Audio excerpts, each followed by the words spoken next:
Music మొదటి నుంచి ఇళయరాజా గారు అనుకున్నది. ఆ రోజు వెళ్ళి అని చెప్పాము. ఆయన చాలా చాలా సంతోషించాడు.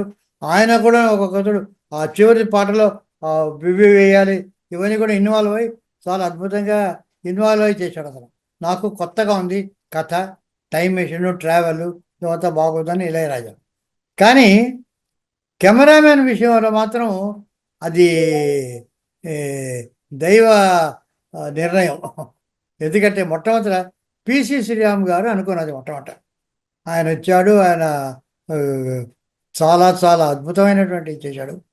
ఫస్ట్ షెడ్యూల్ కృష్ణకుమార్గా ఉండేటువంటి ప్రీ కృష్ణదేవరాయల షెడ్యూల్ అంతా ఆయన చేశాడు. చేసేటప్పుడు సడన్గా సమ్ అల్సర్ ఏదో వచ్చి చాలా సీరియస్ జబ్బు చేసింది ఆయనకు. సో అతను చేయలేకపోయాడు. వాళ్ళ మదరు అసలు ఎవరిని మేము ఊరికి చూడడానికి వెళ్ళాలన్నా ఆవిడ అలౌ చేయలే మమ్మల్ని. ఎందుకంటే మళ్ళా షూటింగ్కి పిలుస్తారేమో మమ్మల్ని. అతన్ని రెస్ట్ తీసుకుంటున్నాడు, అతను రాడు, లేకపోతే మేము పిలవడానికి వెళ్ళామా, మేము చూడమంటే వద్దు వద్దు అనేసింది. మేము చూడలేదు. స్పీచ్ రాను చెప్పాడు పాపం, నేను రాలేను, ఎవరైనా పెట్టుకోండి. సో కరెక్ట్గా అదంతా పీసీ శ్రీరామ్ చేయడు.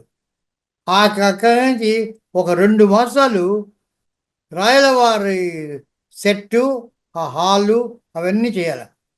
దానికి అలాట్ చేసాం కృష్ణదేవరాయలకి. కరెక్ట్గా అదృష్టవశాత్తు విఎస్ఆర్ స్వామి గారు ఆ డేట్స్ ఆయన ఖాళీ. అంతకుముందు ఏదో పిక్చర్ అయింది, నెక్స్ట్ పిక్చర్ ఎప్పుడో స్టార్ట్ అవుతుంది.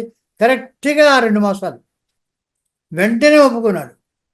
అంతా విఎస్ఆర్ స్వామి గారు చేశారు టోటల్గా అక్కడ.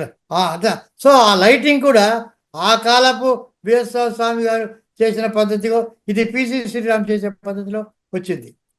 కానీ విఎస్ఆర్ స్వామి గారి కాగానే ఆయన అక్కడికి వెళ్ళాల్సి వచ్చింది. కాల్ షీట్స్ అయిపోయింది. సో అప్పుడు కబీర్ లాల్ ఆల్రెడీ కొన్ని ట్రిక్స్ అవి చేశాడు కనుక భవిష్యత్ అంతా కబీర్ లాల్ చేశాడు. సో ఇది ప్యూర్లీ దైవనే, అది అదృష్టం మాది కాదు. ఈ కెమెరామెన్ మాత్రం 3 కెమెరామెన్ దీనికి ఇలా ఉండాలా, ఒక్కొక్క ఏజ్కి తగ్గట్టు, ఆ లైటింగ్కి తగ్గట్టు ఒక్కొక్క కెమెరామెన్ ఉండాలా అని ఏదో ఒక అతీత శక్తి ఒకటి నిర్ణయించింది. దాని ప్రకారం ఏం చేశాం.